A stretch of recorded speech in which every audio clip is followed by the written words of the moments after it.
Retomamos este segundo bloque aquí en Encuentro Central. ¿Qué dos temas estamos tocando en el día de hoy? Estamos haciendo prácticamente un solo tema, salvando las diferencias, por supuesto, y conservando las características de cada uno de ellos. Les planteaba hablar en el bloque anterior acerca de la realidad de cómo encaramos esta visión de estos temas, seguridad, educación, desde el punto de vista de quienes están día a día como trabajadores, tanto en el terreno policial como también en lo que tiene que ver con la función como maestras, directoras de escuelas, con sus alumnos, con el cuerpo policial, vinculados, como decía Patricia, también a la realidad de los funcionarios como sindicato, a la realidad de los maestros y maestras. Bueno, un gran aporte, una maestra más, ¿no? Sí. Como decía Patricia, con la falta de maestros que está teniendo este país, además, ¿no? Y sí, en realidad la falta de maestros, principalmente al sur del país, se ve y se ve mucho. Y tiene que ver con muchos factores. Muchas veces nos preguntan ¿por qué no optan? Hace pocos días se dio a conocer el informe del INED.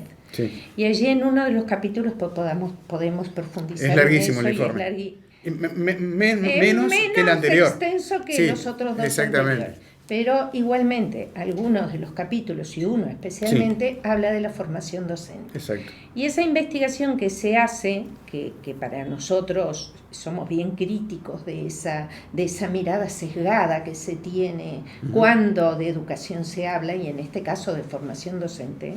Pero bueno, más allá de eso, hay algunas cuestiones que uno no puede dejar de observar y de señalar. El informe de la INED da cuenta de que los maestros y los profesores que optamos por la carrera somos aquellos que venimos de un nivel descendido educativo. Lo dice claramente el INED. Toma desde las pruebas PISA y hace el seguimiento de la elección de la carrera y dice son los que provienen de educación pública. O sea, considerando de antemano o con el preconcepto de que si provenimos de educación pública ya de por sí tenemos aprendizajes descendidos, cosa que para nosotros es tan total, la cara de Patricia lo dice todo, diametralmente en las antípodas. Bueno, ellos parten de ese supuesto y lo dan como cierto y dicen que todos los que optamos por la carrera de magisterio, la mayoría, no habla de todos, la mayoría de los que optamos provenimos de la escuela pública, de la educación pública y con menores niveles académicos. Entonces, sin ir a la cuestión de analizar y contrarrestar ese informe, que no es el programa, me parece que no es por ahí, sí decir, si eso fuera así, la dimensión de donde provenimos los que optamos por formación docente es esta. ¿Qué estamos haciendo como sociedad con nuestra formación docente o con nuestros futuros docentes? ¿Son los docentes que el Uruguay quiere? ¿Somos los menos formados? Patricia en el bloque anterior decía y hablaba de formación docente, y decía exactamente que si la formación docente tuviera la especificidad de cada una de las múltiples situaciones personales que tiene un niño que no son las óptimas para su aprendizaje, más posibilidades tendría el maestro para poder llegar a ese niño y para poder acercarle el aprendizaje. Pero es claro, lo dijo más o menos así Patricia en el bloque anterior. Está bien, es así. Ahora, si el Instituto Nacional de Evaluación Educativa dice que somos los menos formados, somos los que provenimos académicamente de niveles descendidos, y aún, como si fuera un pecado, provenimos de escuela pública o de educación pública. Entonces está difícil que la sociedad considere al maestro o a la maestra, el profesor, en su justa dimensión.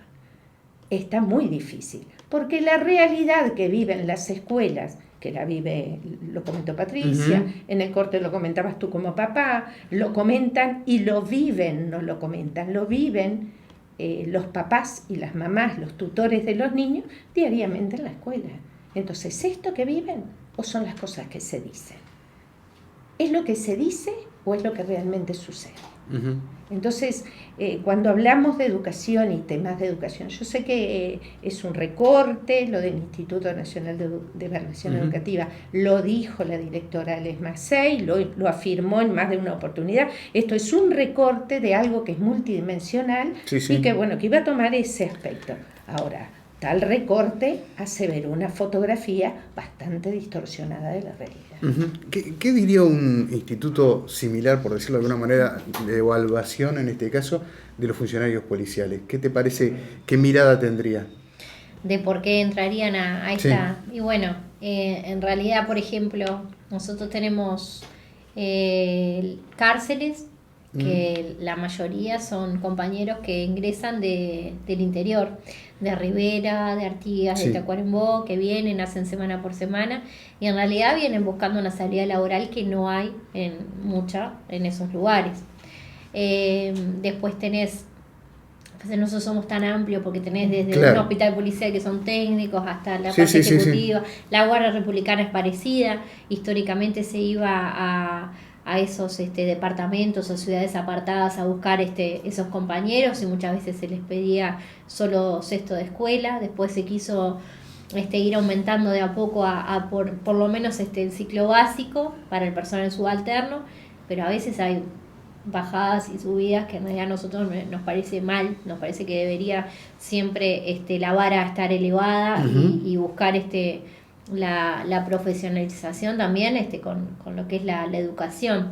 Si bien hay propuestas dentro después para poder terminar el liceo y para poder también ahora no te estancás solo con subalterno, sino que podés seguir ascendiendo, me parece que igual siempre nosotros optamos por la formación, o sea que tiene que haber más formación, porque después ese compañero es el que le toca a la calle estar desde en un parto, en un accidente o lo que fuera, y tiene que discernir en cuestión de segundos o minutos lo que es cada situación. Entonces, sí o sí la formación que vos tengas lo que te va a ayudar también a discernir en cualquier situación de la vida. Entonces, es importante la formación. Ahora, coincidís Creo que nos darían que seríamos medio para abajo, obviamente.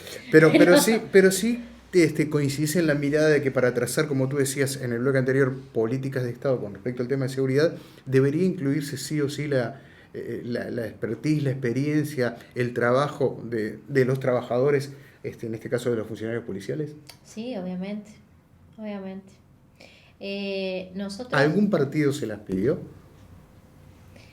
Y en realidad nosotros tuvimos reunión con todos los partidos políticos, con todos los precandidatos antes de las internas, y a todos los escuchamos y aparte les expusimos lo que nosotros pretendíamos. Obviamente estamos en tiempo electoral y nos dijeron a toque sí, pero después vamos a ver quién realmente va a ir haciendo ese cambio. Algunos lo veíamos que uno cuando tiene una entrevista con alguien y de algún tema se mide, ¿no? Vos me dices al entrevistado vos, y saben, acá estoy payando, acá no. Bueno, algunos estaban muy lejos y otros están bastante cerca.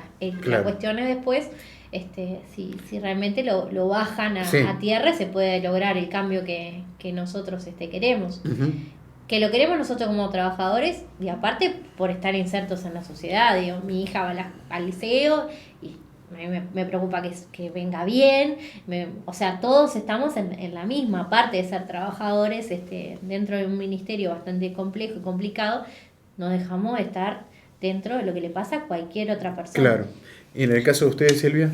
Bueno, nosotros vamos a tener esas entrevistas ya con los candidatos el mes que viene, ya estamos preparando, pero claramente ya de antemano podemos ir adelantando algunas cuestiones.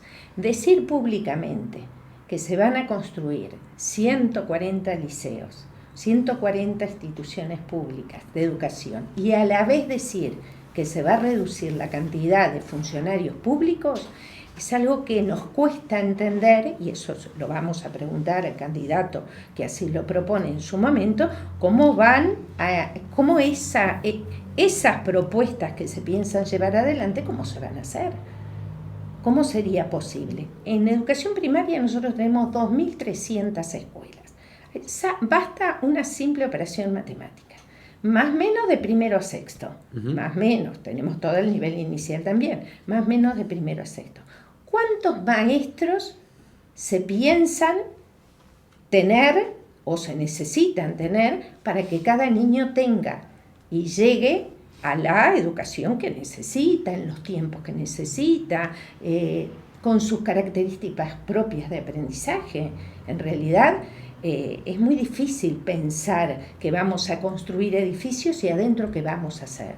No hay maestros, no hay auxiliares para atender a esos niños, no hay personal de servicio para acondicionar los salones, y se piensa recortar a los funcionarios públicos.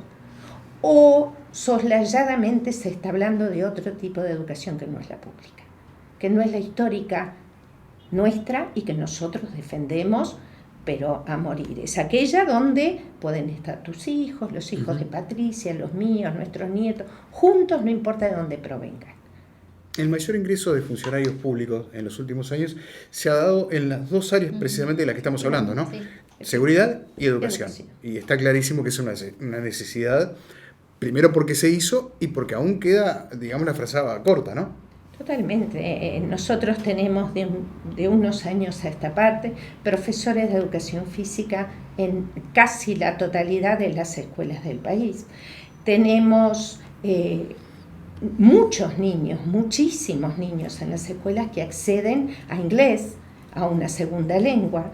Tenés profesores especiales en aquellas escuelas que son de tiempo extendido o de tiempo completo, que atienden el arte, la música, informática, tenés todo el tema de la informática y del acceso a esos niveles, que no los teníamos antes, pero entonces esos sí son ingresos. Y hoy Patricia señalaba algo que tiene que ver con el presupuesto. Eso es presupuesto, porque eso es creación de cargos. Claro.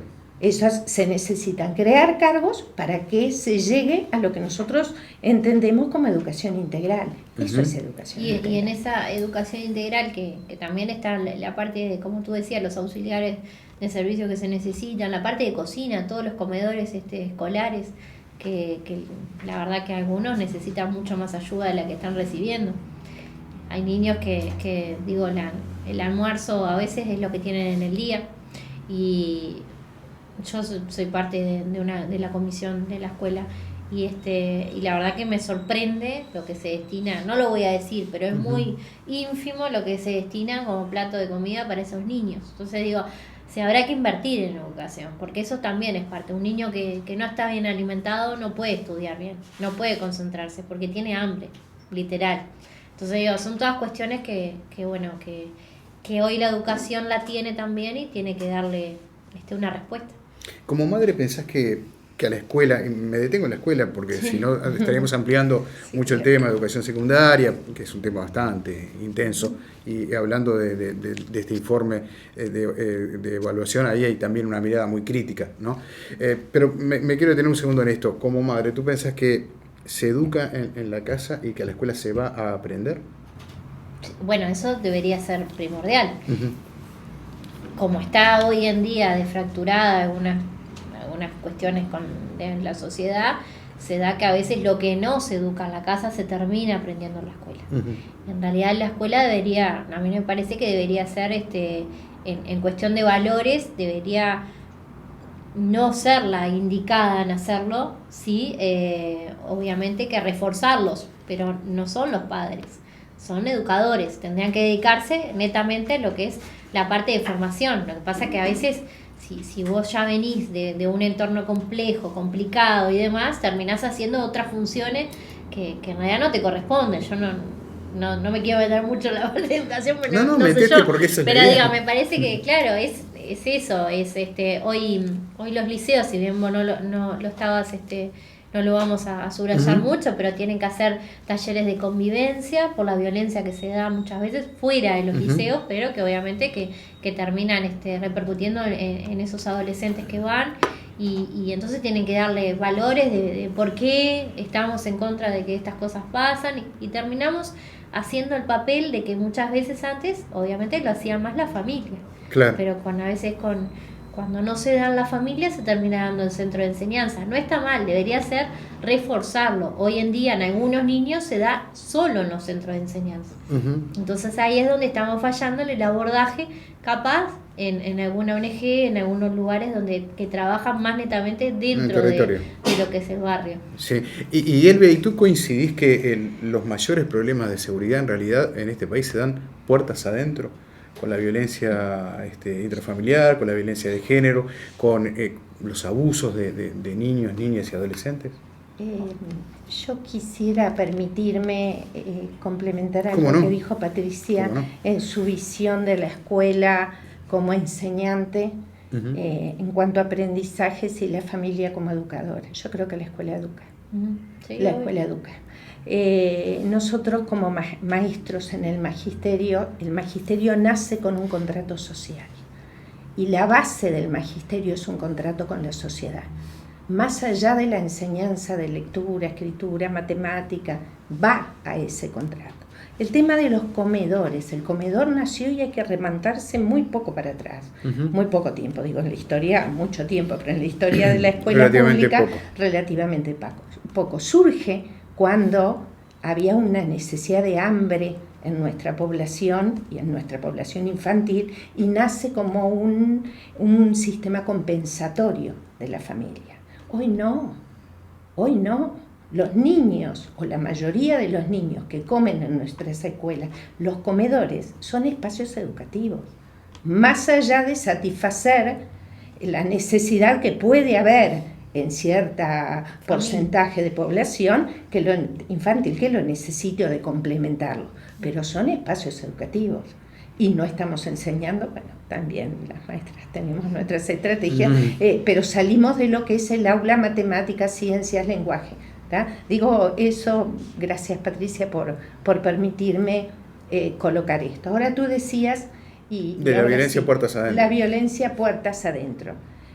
Nos queda un minuto, si querés lo dejamos para el próximo bloque, porque es un tema muy importante que hace sin duda, lamentablemente, ¿no? A hechos muy conocidos en la sociedad y que lamentablemente uno tiene la sensación de que van a seguir existiendo, más allá de que también hay una ley que está votada en el Parlamento y sobre la que se está pidiendo justamente el presupuesto acorde para implementar la misma. Una pausa y ya venimos para el tramo final.